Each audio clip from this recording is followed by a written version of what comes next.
My friends, let us begin not with a problem, not with a question, not even with a hope, but with a pause. Not a pause of inactivity, but a pause of receptivity. For if there is anything that must be understood at the outset of spiritual living, it is this. Truth is not something we grasp.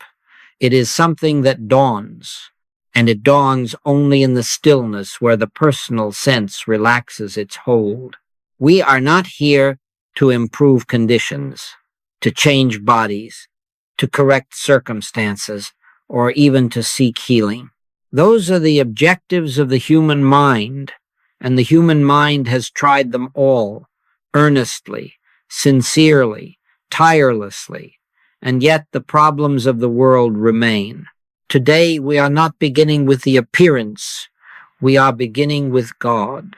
And when we begin with God, we must begin where God is known, not in noise, not in fear, not in effort, but in stillness. Be still and know that I am God. This is not poetry. This is law. It does not say, be anxious and believe. It does not say, strive and affirm. It does not say, battle and overcome. It says, be still, and in that stillness, knowing takes place, not human knowing, but divine recognition.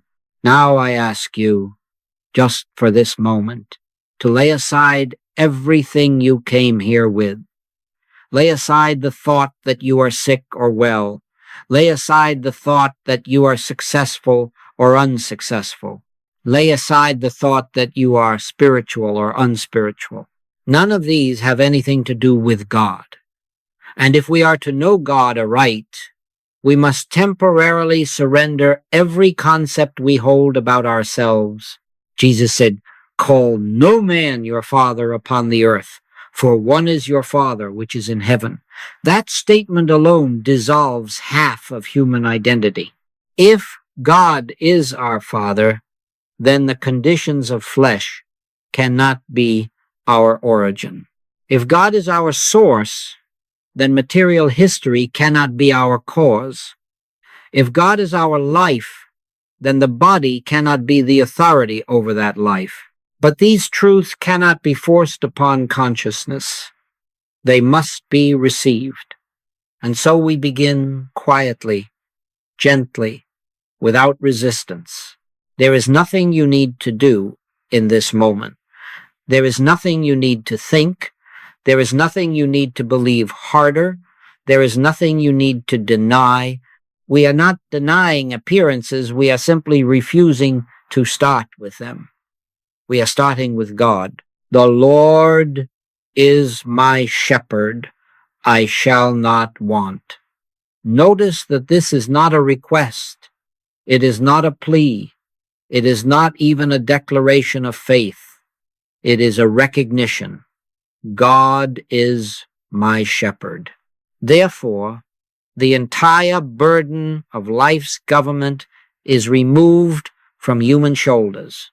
When God governs, man rests. Now, you may ask, what about my condition? What about my body? What about my situation? And I tell you gently, none of these can be answered until consciousness is quiet enough to hear the answer. The still, small voice does not compete with human reasoning. It does not argue with fear. It does not shout over anxiety. It waits. Elijah did not find God in the wind, nor in the earthquake, nor in the fire. God was not in the agitation. God was not in the disturbance. God was in the still, small voice. And that voice is not heard by those who are trying to make something happen. It is heard by those who have ceased from effort.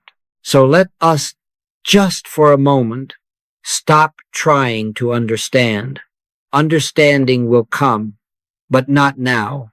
Let us stop trying to heal. Healing will appear, but not now. Let us stop trying to fix ourselves, justify ourselves, or improve ourselves. None of that has ever brought us closer to God. The kingdom of God cometh not with observation, for behold, the kingdom of God is within you, not coming, not approaching, is. And because it is, it does not need to be invited. It needs only to be recognized. We are not entering the presence of God. We have never left it. We are not becoming spiritual. We have never been anything else. What is required is not attainment, but surrender, the surrender of false premises, false responsibilities, and false identities. And so, as we sit here together, do not look for something to happen. Do not measure peace. Do not wait for a sensation. Do not judge the moment. Let the moment be. Let God be God. Let truth unfold itself without your assistance. Not by might, nor by power, but by my Spirit, saith the Lord. This is the foundation of all spiritual healing. This is the beginning of the infinite way. And until this stillness is touched even faintly, no further words will have meaning. Rest here, then, not as a patient, not as a seeker, but as one who is willing for a moment to let go of the struggle and allow God to reveal what already is. Now that we have entered, even in a small degree, into the stillness, we may begin to look quietly, without fear, at one of the most important distinctions ever revealed to human consciousness. It is a distinction upon which the entire ministry of spiritual healing rests, and without which no real progress can be made. That distinction is this: the difference between condition and consciousness. All human thought begins with conditions. The body presents a condition, the world presents a condition, finances, relationships, health, climate, age, all present themselves as conditions. And the human mind immediately assumes that these conditions are causes. From that moment onward, it begins to labor, to reason, to struggle, to repair, to improve, or to escape. And yet, after centuries of effort, humanity finds itself repeating the same cycle under new names and improved methods. The infinite way begins elsewhere. It does not begin with what appears. It begins with what is. And what is consciousness. Not personal consciousness, not human thought, but that divine consciousness which the scriptures call God. In him we live and move and have our being. This is not metaphor. This is literal truth. If our being is in God, then it cannot be in a body. If our life is in God, then it cannot be in matter. If our intelligence is in God, then it cannot be located in brain cells. And if this is so, then conditions, whatever their name, cannot be causes.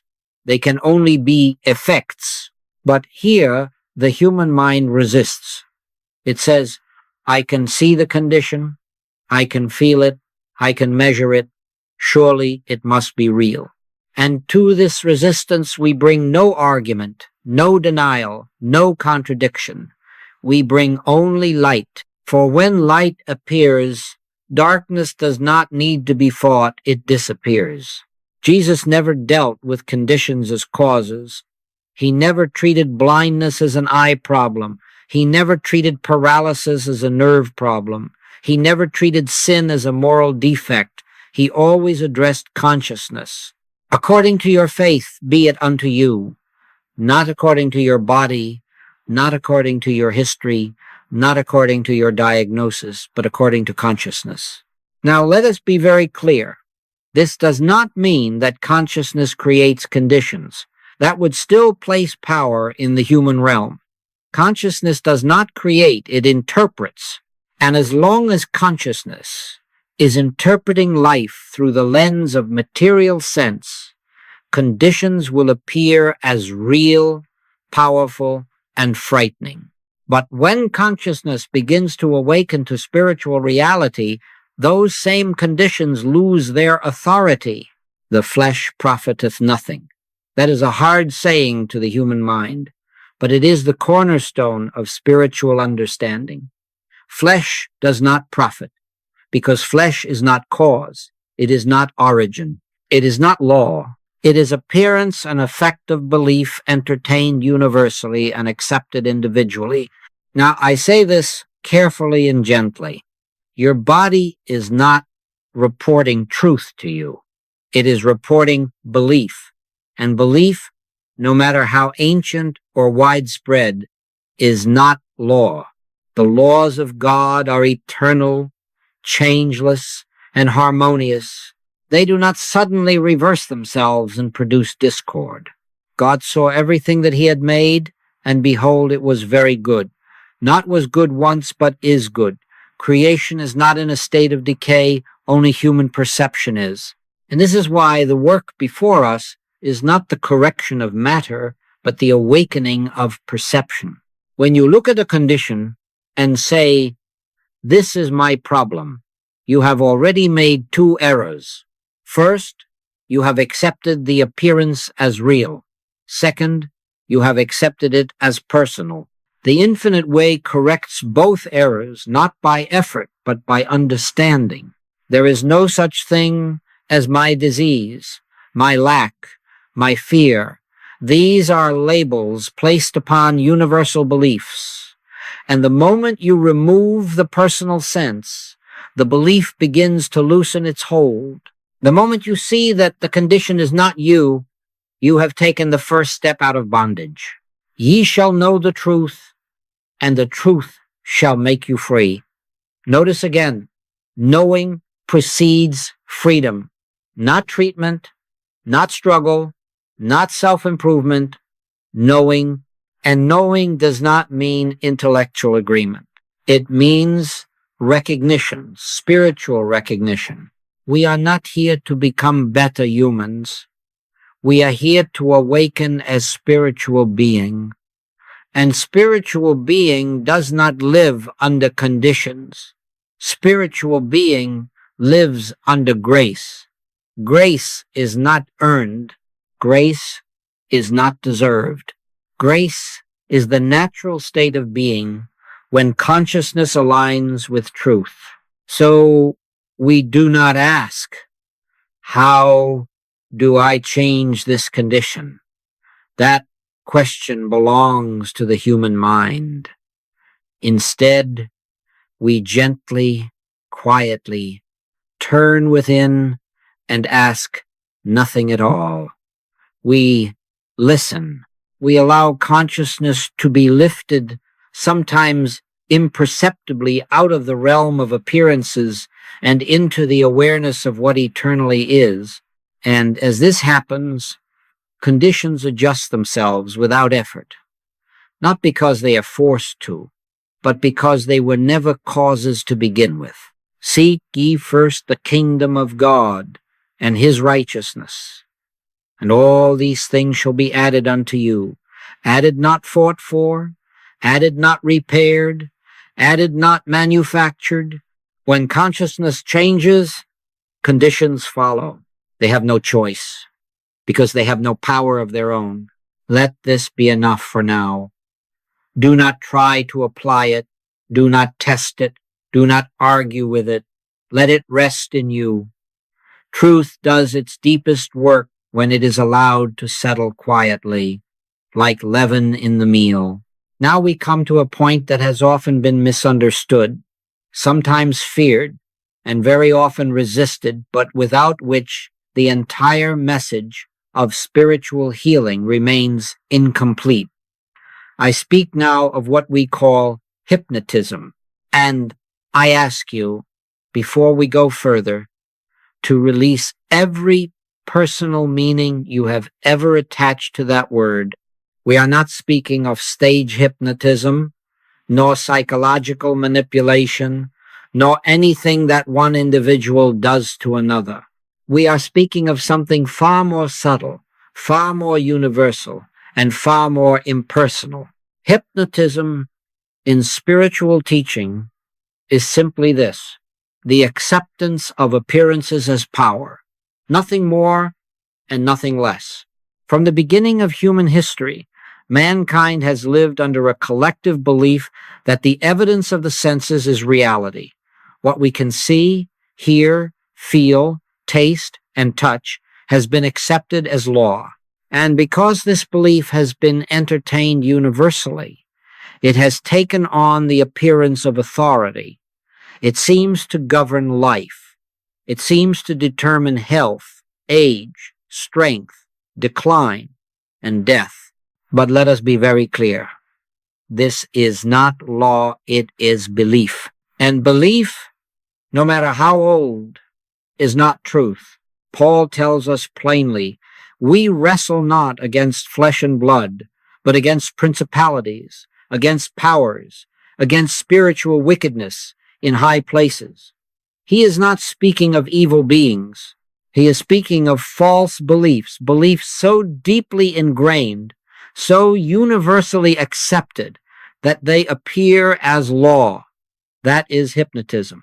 Hypnotism is the belief that there is a power apart from God. It is the belief that matter has intelligence. It is the belief that the body can decide its own condition. It is the belief that age governs life, that climate governs health, that heredity governs character, that germs govern vitality. And none of these beliefs originated with you. This is a point of great importance, because the moment you believe that disease or discord is the result of your thinking, your fear, your sin, or your failure, you have placed an unbearable burden upon yourself. You have turned spiritual living into self-condemnation. But spiritual truth never condemns. There is therefore now no condemnation to them which are in Christ Jesus. You are not being punished. You are not failing. You are not creating disease. You are awakening out of a belief that has governed humanity for centuries. And this belief operates impersonally, just as gravity operates impersonally. It does not single out individuals. It simply functions wherever it is accepted as law. Jesus made this very clear when he healed the man born blind. When asked, who did sin, this man or his parents? Jesus answered, in effect, neither. He refused to place blame. He refused to locate cause. He lifted consciousness entirely out of that level of thinking. He said, I must work the works of him that sent me. In other words, this has nothing to do with personal guilt or history. Hypnotism is not overcome by willpower. It is not defeated by positive thinking. It is not dissolved by affirmations. In fact, any attempt to fight hypnotism only strengthens it, because the fight itself acknowledges its power. This is why Jesus said, resist not evil. Not because evil is dangerous, but because resistance gives it reality. Hypnotism dissolves the moment it is recognized as nothing, not denied, not battled, recognized. When light appears, darkness does not argue, it vanishes. Now, understand this clearly. Recognition is not a mental statement. It is not saying, this is nothing. It is the quiet, inner realization that God alone is power. And where that realization dawns, hypnotism has no place to stand. All power is given unto me in heaven and in earth. If all power belongs to God, then where is the power in disease? Where is the power in age? Where is the power in fear? There is none except as belief assigns it. And this is why we say you are not sick. You are not diseased. You are not broken. What appears as disease is a presentation to consciousness, nothing more. It has no law to sustain it, no intelligence to direct it, no life to maintain it. It is a shadow cast by belief, and a shadow disappears when the light is turned on. Now, do not attempt to turn on the light. That is still effort. Simply allow the truth to register. God is omnipresent. There is no place where God is not. There is no moment where God is absent. There is no condition outside of God. And because this is true, hypnotism has no reality. God is light, and in him is no darkness at all. Not less darkness, not overcoming darkness, but no darkness at all. This is the nature of spiritual realization. It does not negotiate with appearances. It does not analyze them. It simply abides in truth. So when a condition presents itself, whether in the body, the mind, or the affairs of life, you need not ask, how do I get rid of this? That question belongs to hypnotism. Instead, you quietly turn within and rest in the awareness God is. And in that awareness, without effort, without words, without direction, the false sense begins to dissolve. This is not mysticism for the few. This is the natural state of being when consciousness returns to its source. It is not dramatic. It is not sensational. It is gentle, quiet, and profoundly normal. Let us not rush beyond this. Let it settle. Hypnotism loses its power the moment it is seen not as personal failure, but as impersonal belief. And in that seeing, freedom begins. Now we come to a point where many sincere seekers unknowingly delay their freedom, not through neglect, not through indifference, but through earnest effort in the wrong direction. I speak of the habit of searching for causes, and I say at once, so that there be no misunderstanding, the desire to know why something has happened is natural to the human mind, but it is precisely this desire that must be gently laid aside if spiritual realization is to take place. The moment we ask, what caused this? We have already accepted the appearance as real. We have granted it legitimacy.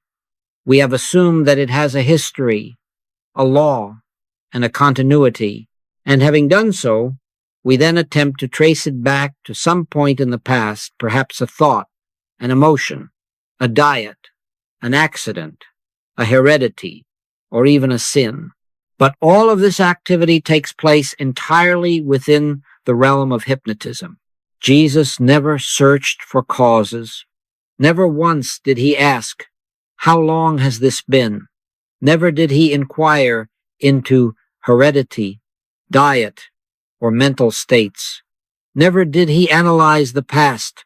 When confronted with discord, he turned entirely away from it and said, in effect, rise. And the rising took place not because a cause was removed, but because consciousness was lifted above the level where causes seem to operate. The human mind believes that if it can locate the cause, it can correct the condition. This belief governs medicine, psychology, and much of metaphysics. But spiritual wisdom reveals something far more radical, that error has no cause.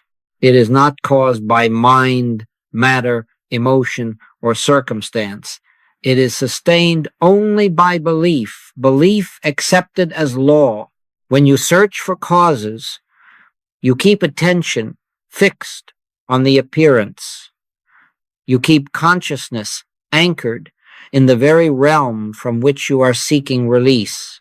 You are, in effect, saying, this has something behind it. This has a reason for being. And so long as that assumption remains, hypnotism continues its work. The scriptures tell us, before Abraham was, I am. This is not a statement of history. It is a statement of timeless being. Truth has no past. Reality has no origin in time. God did not begin, and God does not change. Therefore, anything that appears to begin, to develop, to worsen, or to improve cannot be of God. And if it is not of God, it has no cause, no law, and no continuity. Here we must be very gentle with ourselves. Many students, upon hearing this, attempt to stop thinking about causes, but that, too, is effort. We are not asked to suppress thought. We are asked to outgrow a false premise. And false premises fall away naturally when light is allowed to enter. Consider this. If God is infinite, where could a cause exist outside of God? If God is omnipresent, where could a power arise that God did not create? And if God is omnipotent, what power could operate independently? These questions are not meant to be answered intellectually. They are meant to dissolve the very framework in which the problem appears. Known unto God are all his works from the beginning of the world. God does not discover conditions. God does not investigate causes. God knows only what God is. And when we align ourselves even slightly with that divine knowing, we too cease to search among appearances. There is a deep relief that comes when one finally gives up the search for causes. It is the relief of no longer needing to fix the past. It is the relief of no longer needing to correct oneself. It is the relief of no longer carrying the burden of explanation. In that relief, consciousness begins to lift, not dramatically, not suddenly, but surely. This is why the infinite way does not treat disease, sin, or lack. It treats belief by seeing through it. And belief cannot be analyzed away. It must be seen as belief. The moment you recognize that what confronts you is not a cause but an appearance, its authority begins to dissolve. The prince of this world cometh and hath nothing in me. That is the Christ consciousness speaking. It does not deny appearances, it simply finds no reality in them. And because it finds nothing to react to, nothing to oppose, nothing to fear, appearances lose their power. So when a condition presents itself, and it will, from time to time, do not ask, why did this happen? Do not ask, what did I do wrong? Do not ask, how do I correct this? Those questions belong to a world of two powers. Instead, quietly turn within and rest in the awareness of God's presence. God is not in the cause. God is not in the explanation. God is not in the condition. God is in being. And when consciousness abides in being, the search for causes ceases of its own accord. Let this be enough for now. Do not practice it. Do not apply it. Simply allow the truth to work where it alone can work in consciousness. For when consciousness changes, causes disappear because they were never there. Now we come to what may be called the great turning point in spiritual healing, the place where bondage begins to loosen and freedom quietly enters consciousness. It is the point at which we learn, often slowly, sometimes reluctantly, to release personal ownership of appearances. And here again, I ask you to listen without fear, because impersonalization is not loss. It is liberation. Human sense insists upon saying, This is my problem. This is my sickness. This is my fear.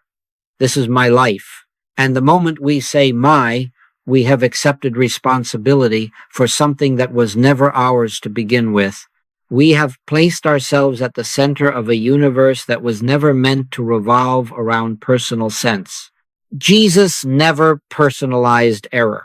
Never once do we find him saying, your disease, your sin, or your failure. He spoke of appearances as something to be seen through, not something to be owned.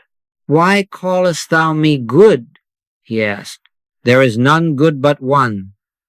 That is, God. In that single statement, he removed personality from both good and evil and placed all reality back where it belongs in God. Impersonalization does not mean that we become indifferent, cold, or detached. On the contrary, it is the highest form of compassion. For the moment we see error as personal, we bind ourselves and others to it. But when we see it as impersonal belief, no longer owned, no longer identified with, we open the door to freedom. Here is the great truth. Error does not belong to you. It does not originate in you. It is not sustained by you, and it cannot remain when you cease to claim it. The moment you say, even faintly within yourself, this is not me, you have begun to break the spell. Paul understood this when he said, it is no more I that do it, but sin that dwelleth in me. He was not excusing wrongdoing. He was removing identity from appearance. He was refusing to condemn himself. He was refusing to make error personal. And in that refusal, he found grace. Now, let us be very careful here.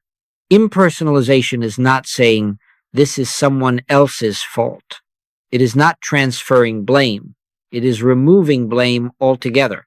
It is recognizing that what appears as disease, sin, or lack is a universal belief presenting itself nothing more. And a belief, once seen as belief, loses its power. When you say, I am sick, you have made sickness part of your identity. When you say, I am afraid, you have made fear part of your being. But when you quietly recognize there is a belief of sickness presenting itself, or there is an appearance of fear, you have stepped back into the position of witness. And the witness is never bound by what is witnessed. Judge not according to the appearance, but judge righteous judgment.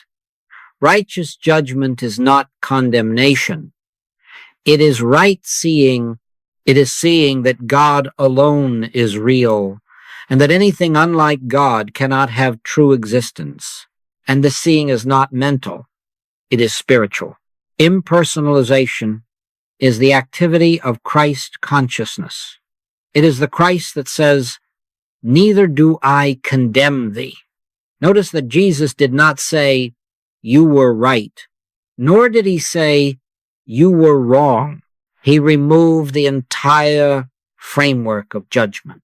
He lifted consciousness above the level where condemnation operates. This is why spiritual healing cannot take place where there is guilt, whether guilt toward oneself or toward another. Guilt personalizes error. Grace dissolves it. And grace comes only when we relinquish ownership. You may ask, but if it is not mine, why am I experiencing it? And the answer is simple, though not always easy to accept, because belief operates wherever it is accepted as law. But the moment belief is recognized as belief, it no longer governs. Think of a dream. While dreaming, the dream appears real, personal, and threatening. But the moment you awaken, the dream does not need to be fought. It does not need to be fixed. It vanishes because consciousness has risen above it. So it is with appearances in human experience. Awake, thou that sleepest, and arise from the dead, and Christ shall give thee light. Christ does not give you a new condition. Christ gives you light. And in that light, conditions change of their own accord. So we do not take responsibility for appearances. We take responsibility only for one thing, maintaining our orientation toward God. We do not watch the body. We do not monitor the mind. We do not analyze circumstances. We turn within and rest in the awareness that God is the only presence and the only power. Let this truth be received gently. Do not force impersonalization. Do not repeat words. Simply allow the recognition to dawn. I am not the source of this, and therefore I am not its victim. God is the source of being, and God knows nothing of discord. Here, in this release of ownership, the great burden begins to lift. Fear loosens its grip, struggle fades, and the peace of God, which passeth all understanding, begins to be felt not as emotion, but as assurance. Now we come to the heart of the infinite way, the place where all previous unfoldment gently resolves itself into a single, simple realization. Everything that has been said thus far, stillness, consciousness, hypnotism, impersonalization, leads inevitably to this. There is one presence and one power. And where this is realized, hypnotism does not need to be overcome because there is nothing left for it to act upon. Human experience is built upon the belief in two powers. Sometimes we call them good and evil, sometimes health and disease, sometimes God and something else. But always, in some form, there is the belief that God exists alongside an opposing force. And it is this belief, not disease, not sin, not lack, that constitutes the root of bondage. Hear this clearly. God is not a power over something. God is not a force contending with other forces. God is not greater than evil. God is all. And that which is all cannot have an opposite. I am the Lord, and there is none else. This is not theological poetry. It is spiritual fact. If there is none else, then what we have feared, resisted, treated, and struggled against has never possessed power. It has possessed belief, and belief dissolves when truth is realized. The human mind asks, but what about the evidence? And again we answer gently, evidence is not power. Evidence is testimony of belief. If evidence were law, no miracle could ever have taken place. Yet throughout Scripture, the evidence of the senses repeatedly yielded not to force, not to denial, but to realization. When Jesus stood before Lazarus' tomb, he did not battle death, he did not argue with decay, he did not deny what the senses reported. He simply said, Father, I thank thee that thou hast heard me. He began with God, and beginning with God, he left no room for another power. This is the place where hypnotism dissolves, not because it is attacked, but because it is starved of recognition. Hypnotism lives only where there is belief in something other than God. The moment consciousness rests in the awareness of one presence, hypnotism has nothing to attach itself to. You see now why effort fails. Effort implies resistance. Resistance implies opposition. Opposition implies two powers. And the moment two powers are admitted, spiritual realization is postponed. This is why truth is not used to overcome error. Truth is not a weapon. Truth is light. And light does not fight darkness. it reveals its absence. God is light, and in him is no darkness at all. Not less darkness, not defeated darkness, but no darkness at all. This is the standpoint of spiritual healing. From this standpoint, disease is not an enemy. It is an illusion of sense. Fear is not a force. It is a belief without foundation. Lack is not a condition. It is a misinterpretation of supply. When consciousness abides in the awareness of one, presence reactions cease. And this is of the utmost importance. Reaction is the acknowledgement of another power.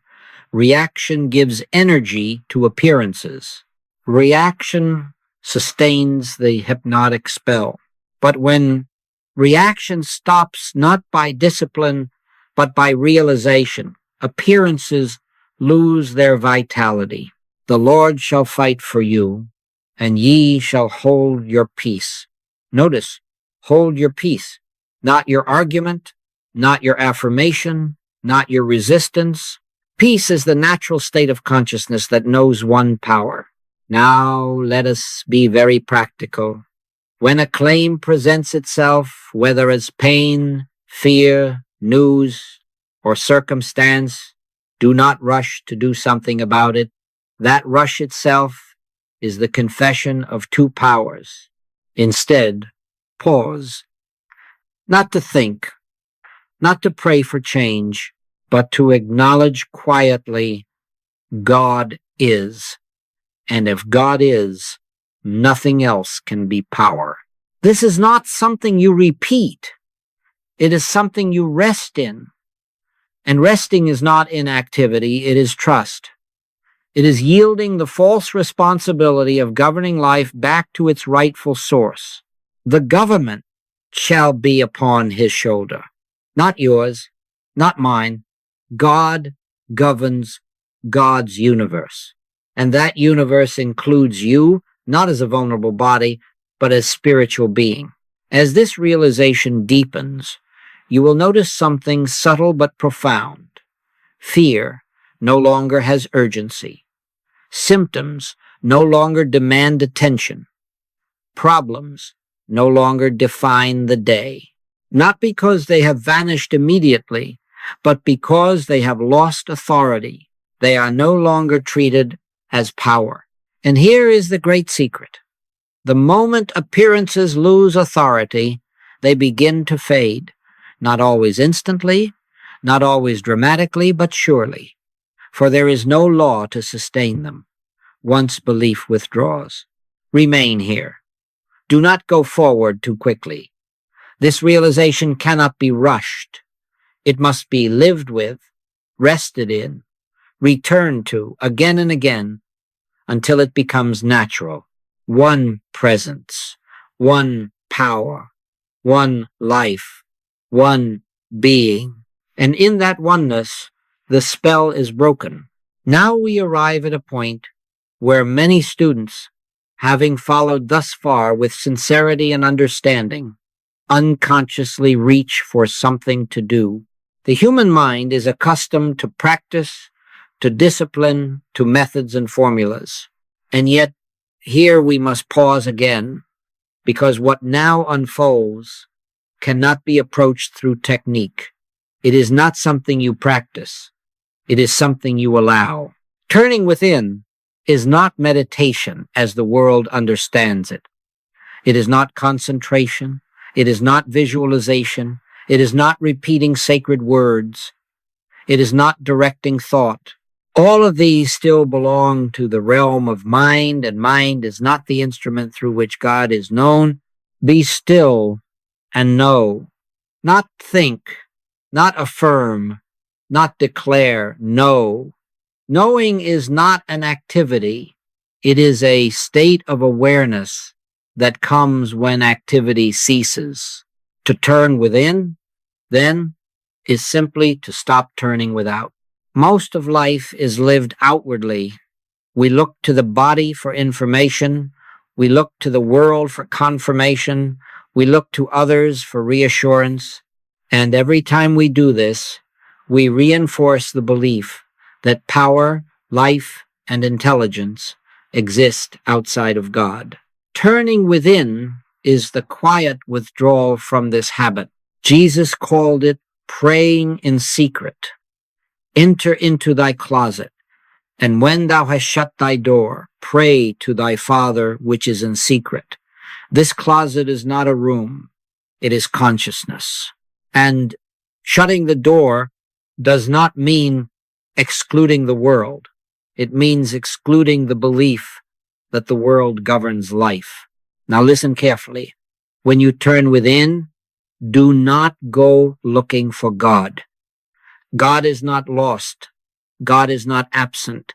God is not hiding behind thoughts. God is already present. Turning within is not a search. It is a surrender of the search. There may be moments when you feel nothing at all. Let them be. There may be moments when the mind is restless. Let it be. There may be moments when fear tries to reassert itself. Let it be. None of these have power. They are movements of the surface. You are not required to still them. They still themselves when you stop engaging with them. Stand still and see the salvation of the Lord. Standing still is not physical immobility. It is the cessation of mental interference. Salvation is not achieved. It is revealed. In this inward turning, you are not asking God to do something that would imply that God has not already done it. You are not asking to be healed, guided, or supplied. You are acknowledging quietly that God is, and in that acknowledgement, communion takes place. Communion is not conversation. It is not words exchanged. It is awareness shared. It is the recognition of presence. It is the deep inner assurance that says, without sound or language, all is well. Elijah heard a still, small voice, and that voice was not instruction.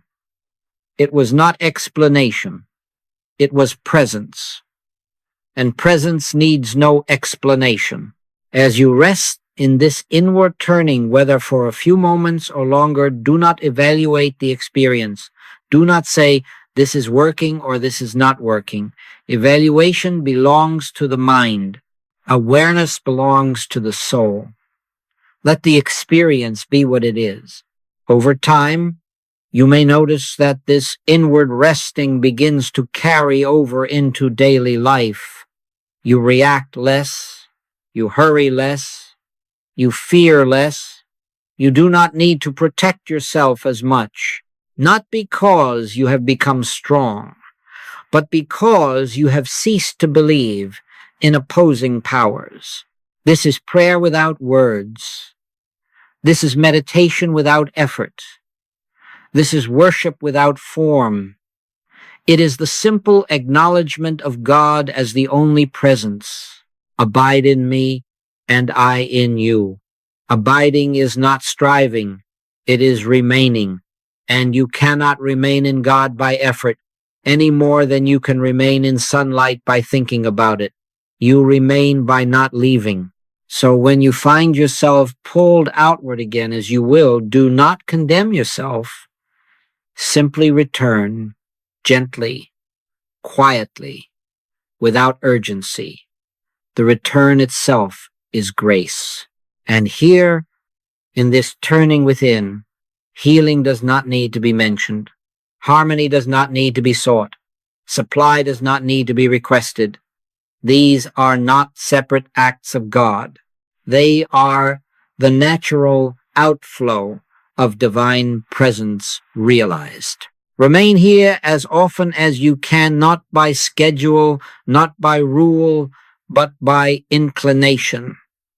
And trust this. What is revealed in silence will govern life without your assistance. Now we come to something that touches every human heart, whether spoken of openly or hidden carefully beneath spiritual language. I speak of fear. Fear of disease, fear of lack, fear of the future, fear of loss, fear of death. And yet, even here, we must be careful not to give fear a place of importance. Fear is not an enemy to be conquered. It is not a power to be overcome. Fear is a shadow, and shadows disappear when light is present. Most people believe that fear must be resisted, disciplined, controlled, or replaced with courage. But all such efforts still assume that fear has power. And the moment we grant fear power, we have already stepped into the belief in two powers. Fear lives only where there is a belief in separation from God. There is no fear in love, but perfect love casteth out fear. Notice that fear is not cast out by effort, nor by bravery, nor by human will. It is cast out by love, not human affection, but divine love realized. Love does not fight fear. It dissolves it by filling consciousness. Fear is sustained by anticipation. It lives in tomorrow. It feeds upon memory of yesterday. But God is always now, and in the now, fear has no footing. When consciousness rests in the awareness of God's presence, fear finds no place to stand. Think of this carefully. Fear is always concerned with something that might happen or something that did happen. God is concerned only with what is, and what is infinite life, infinite love, infinite being.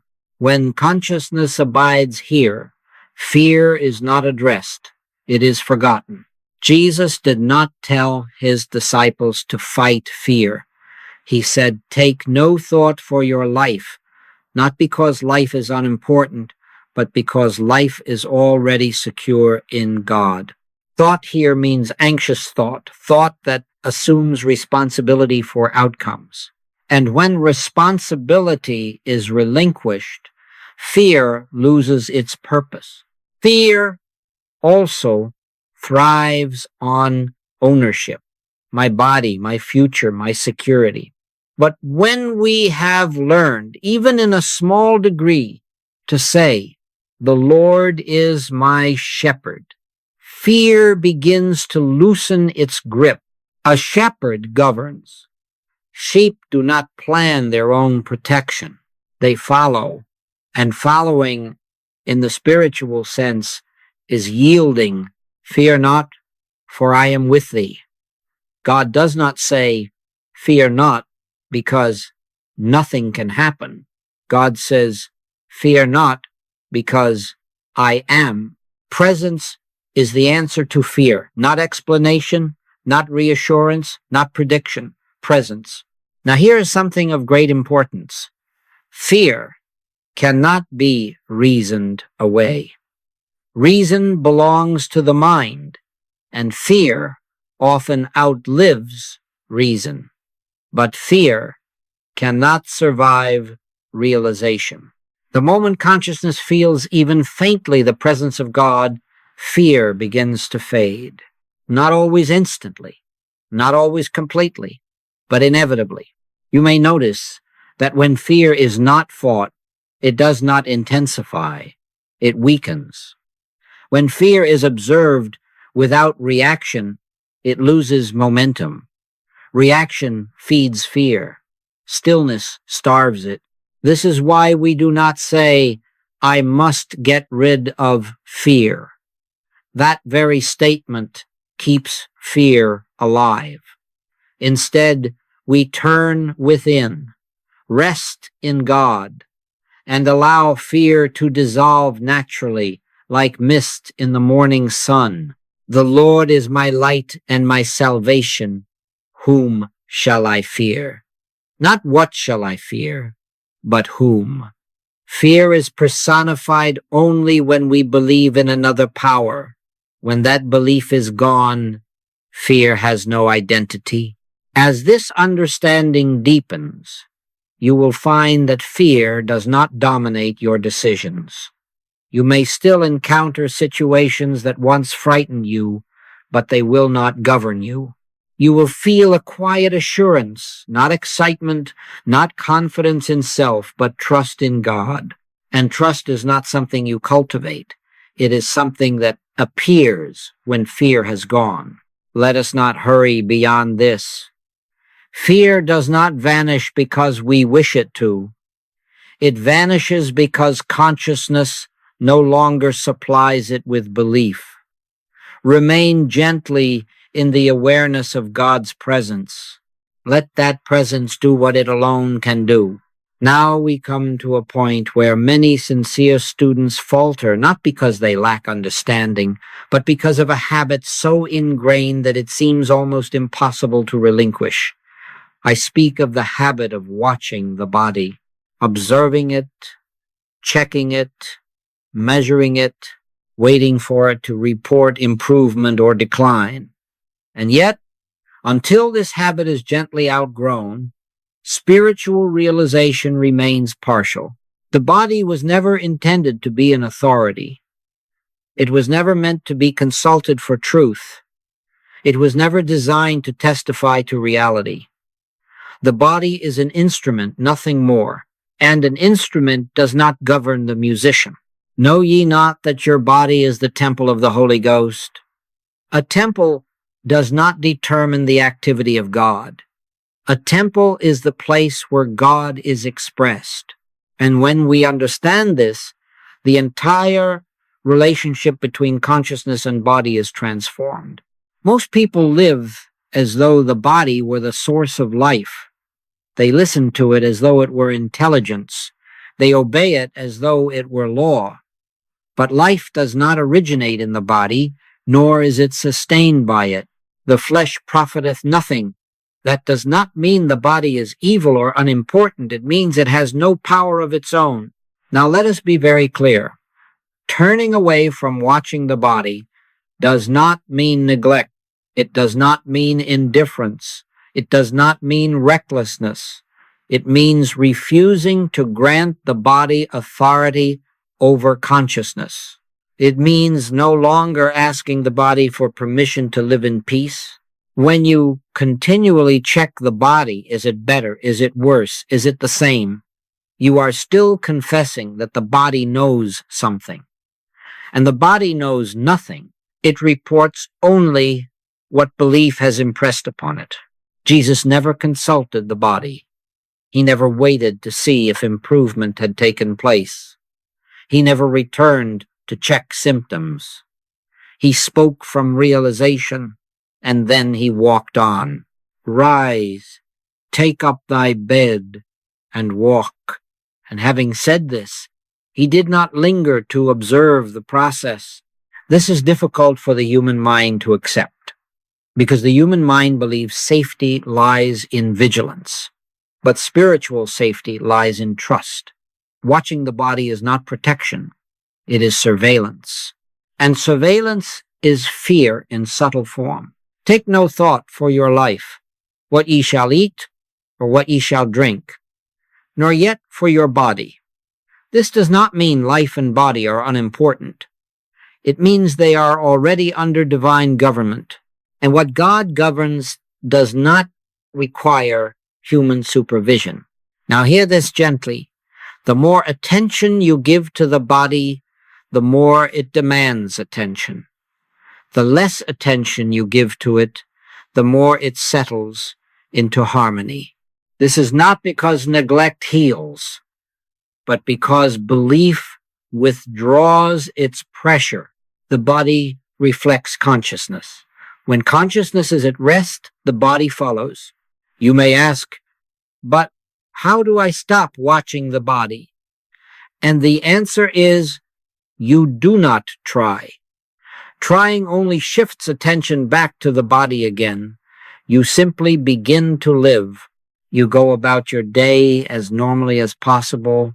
You engage with life. You turn your interest outward, not in distraction, but in participation. The life which I now live in the flesh, I live by the faith of the Son of God. Faith here is not belief in healing. It is trust in God's government.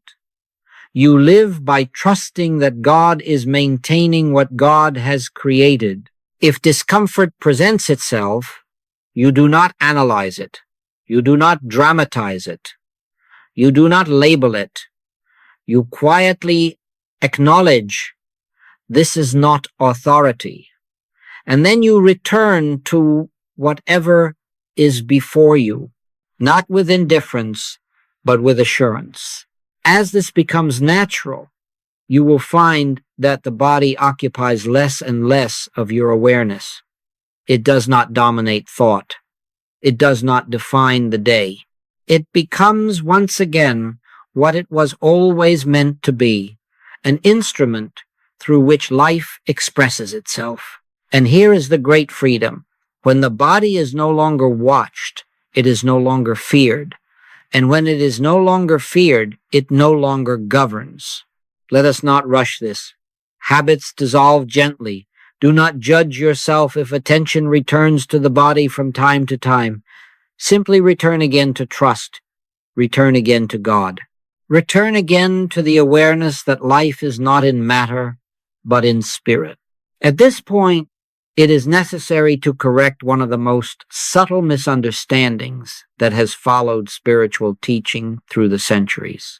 It is the belief that healing is the purpose of prayer, the objective of meditation, or the goal of spiritual living.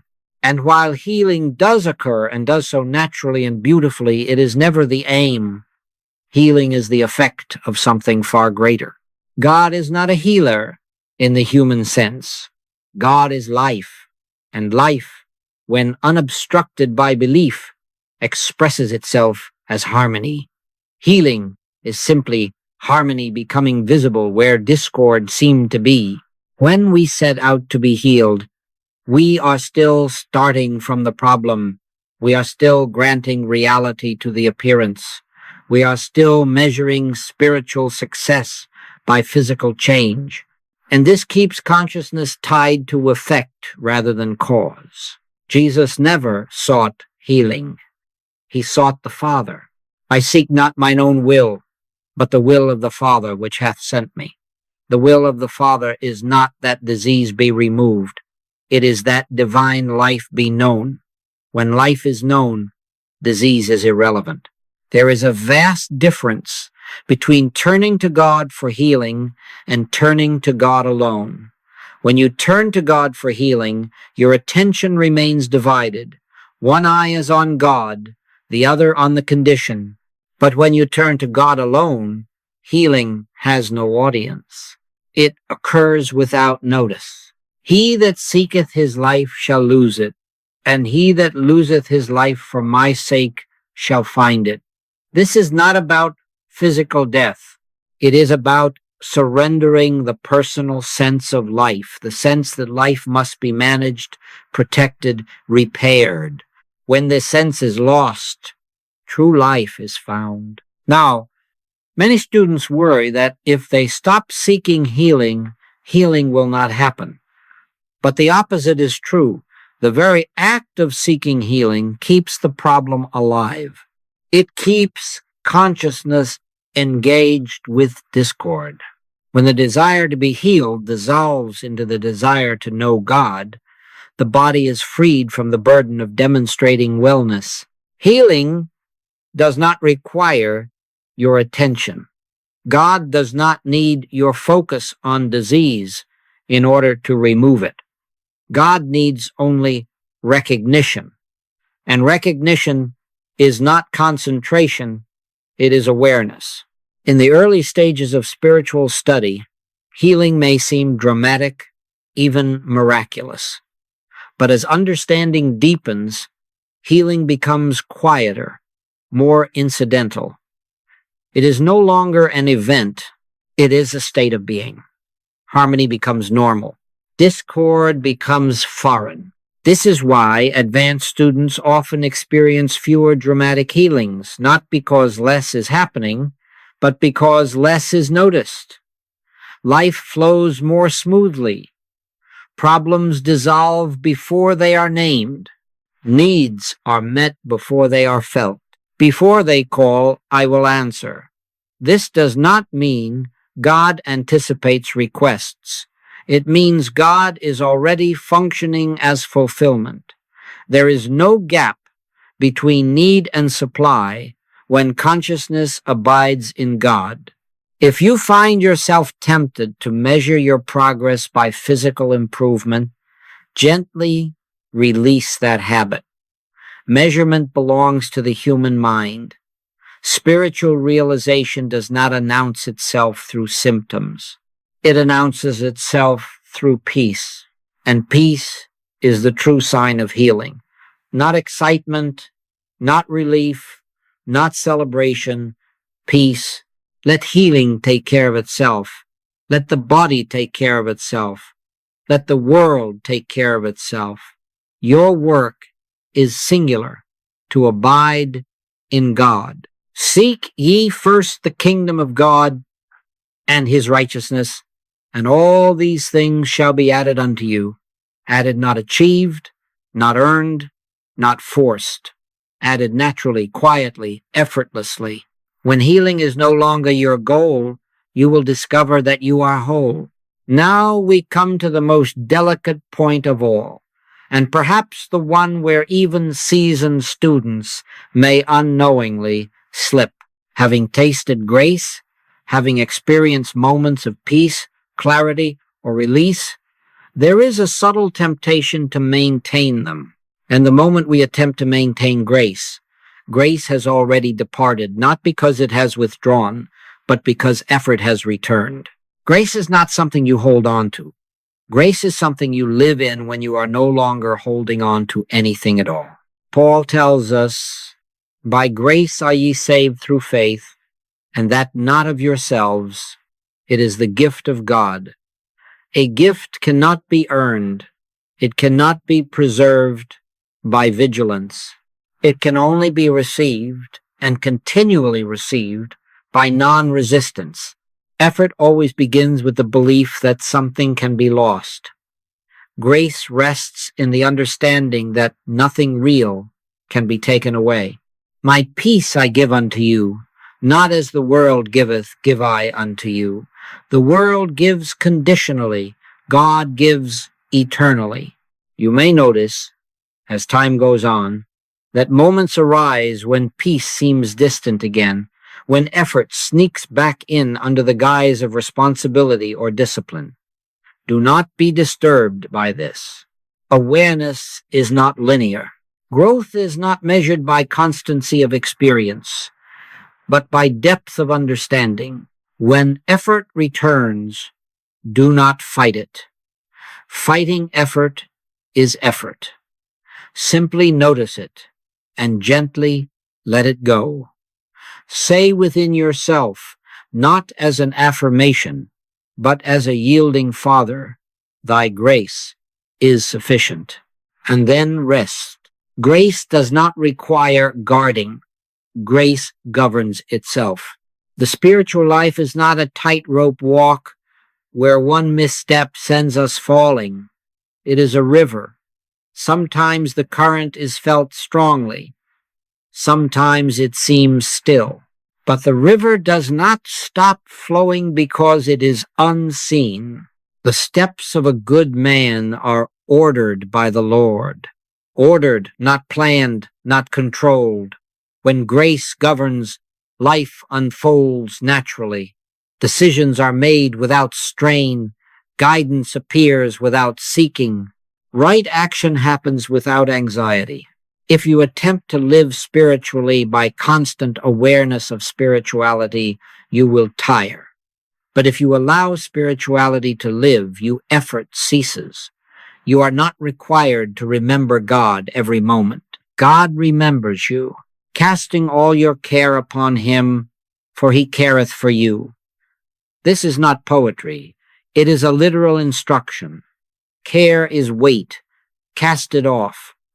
Grace bears what you were never meant to carry. Remain simple. Complexity belongs to the mind. Grace is uncomplicated. It does not demand progress reports or self-evaluation.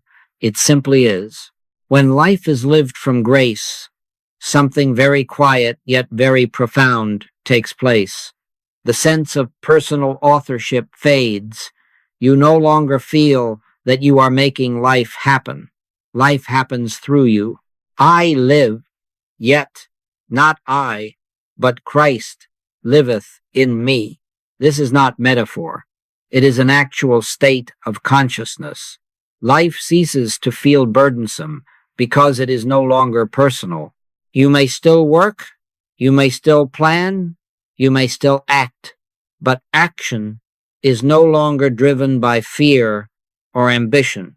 It flows from inner assurance, and this assurance does not shout, it whispers. In such a life, problems are not dramatized. They are addressed quietly, or they dissolve without ever becoming problems at all. Relationships soften. Circumstances rearrange themselves. Supply appears in forms you could not have imagined. This does not happen because you have mastered spiritual laws. It happens because you have stopped interfering with divine law. The Lord shall fight for you, and ye shall hold your peace. Holding your peace does not mean passivity. It means refraining from mental warfare. God does not require your strategies. As this way of living becomes natural, you will find that gratitude replaces striving. Not gratitude for outcomes, but gratitude for being. Gratitude becomes a state, not a response. You will also find compassion deepening, not pity, not concern, but recognition. You no longer see others as broken or lacking. You see them as God sees them, even when appearances suggest otherwise. This is not naivete. It is spiritual seeing, and from this seeing, blessing flows often without words, often without intent.